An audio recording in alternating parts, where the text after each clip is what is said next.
What if the real reason your art still doesn't look finished is that you are polishing it too much? Or maybe you are not even trying at all because you know it will just make things worse. This is Ribao, a Chinese illustrator who creates some of the most finished and polished art I've ever seen. So I wondered, what's actually behind that clean and expensive look? And how does he do it? In this video, I'll study Ribao's style, try to recreate his process and break down what actually makes it look so polished. Then I'll test it on my own piece and see if his method can finally fix what's been making my art look cheap.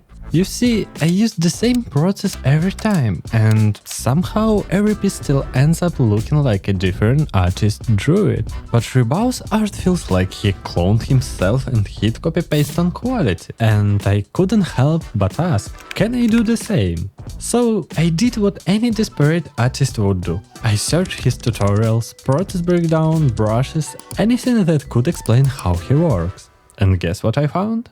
Absolutely nothing. Just a random old line art and one lonely background. Yeah, super helpful. But fine, if there's no guide, I'll make one. In the next 30 seconds, I'll break down Ribao's style using my free adapt kit. Grab it from the link in the description. Ribao's line art: thin, clean, confident. The forms are stylized, proportions pushed just a bit, enough to feel dynamic and a little motivational. Lighting: one strong source with subtle reflections baked into the shadows. His colors muted but still punchy, built on sharp contrast. Rendering: soft blends, sharp accents, textures placed exactly where they belong. And the composition feels epic and intimate at the same time. Angled shots, dynamic poses and fully used environments. That's a lot of things, but here is the catch. Not all of it makes the art feel finished. What actually matters? What's making it look expensive? Here is the thing: line art, shapes, composition, they all change from piece to piece. They set the mood, sure, but they don't really affect how you polish. So I narrowed it down to what really matters: color, light and rendering. To test that, I tried recreating one of Ribao's pieces. Not an exact copy, just enough to test if my usual workflow could recreate his style. At first, I traced the line art to save time, filled in base colors, threw together a soft textured background to match the vibe. It actually helped a lot, made picking character colors way easier. Then came the lighting. I started with the dress, it's huge and adds a lot of depth. After that, I followed the light logic and started building things up. Legs, feet, skin, hair, everything was going so surprisingly simple that it was a bit scary. Until I started drawing the armor, and everything fell apart. This doesn't make any sense. The lighting, the grading, the strokes, none of it worked how I expected. That's when it hit me. Everything I did before this didn't matter. As long as it was simple stuff like big shapes or soft shading, it all worked. But the moment something more complex came in, the whole process just collapsed. But I should have seen it coming. A year ago, I did a study of Ribao's work and ran into the exact same problem. Take a closer look.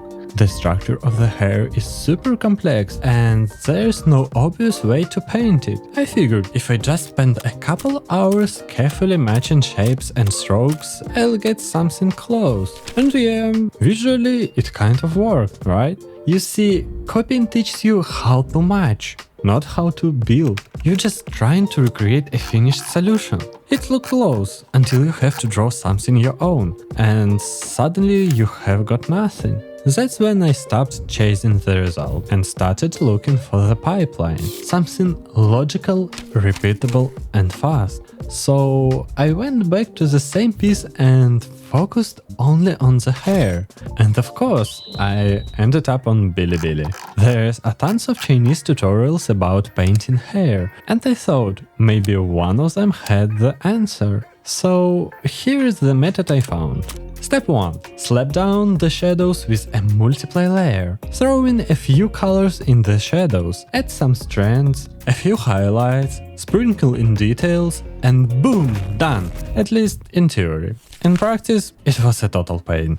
Overlay layers made it almost impossible to tweak anything without breaking the whole thing. So I tried something completely different. First off, no overlay layers. I like picking colors manually like Ask does, so I wanted full control. Second, way fewer layers. That wall stack was driving me crazy. Here is what I changed. Instead of layering shadows with overlays, I made the base layer the shadow.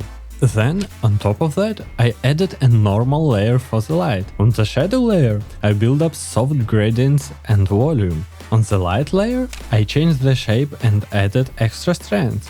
Then came a third layer for extra strand details and highlights. And at the very top, just a little bit of color dodge to make it sparkle. And honestly, that one little change made the whole scene finally click. Here is what I ended up with. I ran 3 tests. The first one, basically a pixel-perfect copy of what I did a year ago. Took 2.5 hours and way too much patience. The second was faster, about an hour, but honestly the process was clunky and hard to control. And the third one, just 30 minutes. Clean, simple and way more manageable. It almost made me mad how well it worked. So I went back to the armor and this time it worked. Finally felt like I was in control. And I thought, alright, let's put it all together. So I started my own piece using everything I'd learned. Picked a strong composition, drew the scene line art, laid down base colors. This time I even paid attention to the background. Tried some photo bars like Ribao, built an atmosphere, committed to the full scene. Then finally came the rendering. Legs, dress, hair, all going smooth. It looked close, technically fine, but something about it felt weaker than Ribao's work. Like I'd followed the recipe but forgot the secret sauce. And then I saw it. Look closely at Ribao's pieces and you will notice he doesn't polish everything the same way. Some areas are ultra detailed, others barely touched, almost raw.